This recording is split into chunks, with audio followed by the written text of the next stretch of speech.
الحمد للہ وکفا والصلاة والسلام علی سید الرسل وخاتم الانبیاء اما بعد اعوذ باللہ من الشیطان الرجیم بسم اللہ الرحمن الرحیم والفجر وليال عشر والشفع والوتر واللیل اذا یسر قال النبی صلی اللہ علیہ وسلم ما من ایام احب الى اللہ فیہن العمل من هذه الايام ایام العشر فأكثروا فيهن التكبير والتهليل والتسبيح صدق الله مولانا العظيم وصدق رسوله النبي الكريم ونحن على ذلك لمن الشاهدين والشاكرين والحمد لله رب العالمين۔ ان آیات مبارکہ میں اللہ رب العالمین ارشاد فرماتے ہیں، قسم ہے فجر کے وقت کی اور ذوالحجہ کی 10 راتوں کی، جفت کی اور طاق کی۔ ذی الحجہ کے 10 دنوں کی بہت فضیلت قرآن میں اور حدیث میں ارشاد فرمائی گئی ہے۔ اللہ رب العالمین قرآن مقدس میں ارشاد فرماتے ہیں کہ قسم ہے فجر کی اور 10 راتوں کی۔ 10 راتوں سے مراد ذی الحجہ کی 10 راتیں ہیں۔ تو اللہ تبارک و تعالی نے جن راتوں کی قسم اٹھائی ہے ان کی فضیلت خود بخود معلوم ہو گئی کہ ان کی فضیلت بہت زیادہ ہے۔ اور حدیث پاک میں ارشاد فرمایا گیا ہے کہ اللہ تبارک و تعالی کے نزدیک ان ایام میں عبادت کرنے سے زیادہ افضل دن اور کوئی نہیں کہ جو بندہ ذی الحجہ کے 10 دنوں میں اللہ رب العالمین کی عبادت کرے تو اللہ تعالیٰ کو عبادت کرنا بہت زیادہ محبوب ہے۔ اس عمل کے علاوہ اور کوئی عمل محبوب نہیں ہوگا۔ تو اس لیے ان 10 دنوں کو ضائع نہیں کرنا چاہیے بلکہ اللہ تعالیٰ کی ضرور عبادت کرنی چاہیے اور روزہ بھی رکھنا چاہیے۔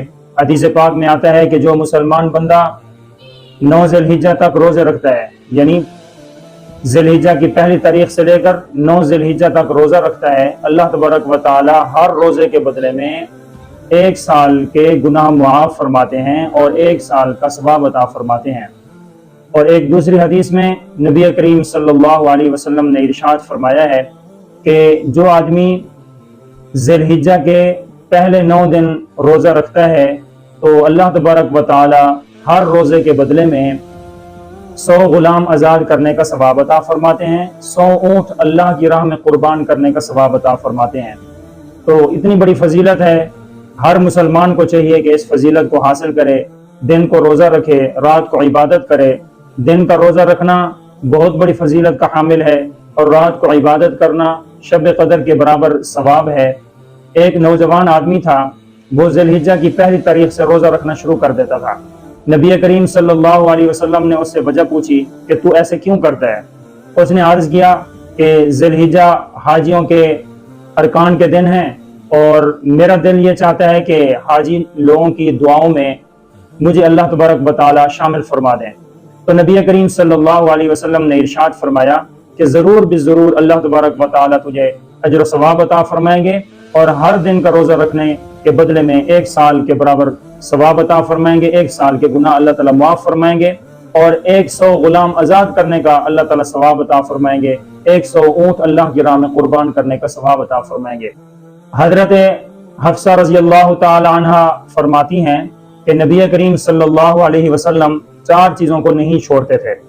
ذی الحجہ کے پہلے عشرہ میں روزہ رکھنے کو نہیں چھوڑتے تھے 9 ذی الحجہ تک، یکم ذی الحجہ سے 9 ذی الحجہ تک روزہ نہیں چھوڑتے تھے، اور دوسرے نمبر پہ عاشورہ کا روزہ یعنی 10 محرم الحرام کا روزہ بھی آپ نہیں چھوڑتے تھے۔ تیسرے نمبر پر ہر مہینے میں 3 دن روزہ رکھنا، یہ بھی آپ علیہ الصلوۃ والسلام پابندی سے رکھتے تھے، اور چوتھے نمبر پر فجر کی نماز سے پہلے 2 سنتیں، یہ بھی نبی کریم صلی اللہ علیہ وسلم پابندی سے کرتے تھے۔ تو اس سے معلوم ہوتا ہے کہ ان 10 دنوں کی بڑی فضیلت ہے۔ ہمیں چاہیے کہ ہم اپنے وقت کو ضائع نہ کریں، زیادہ سے زیادہ قیمتی بنائیں، اللہ کو یاد کریں، عبادت کریں، ذکر اذکار کریں، تسبیحات کریں، تاکہ اللہ تبارک و تعالی خوش ہو جائیں۔ وآخر دعوانا ان الحمد للہ رب العالمین۔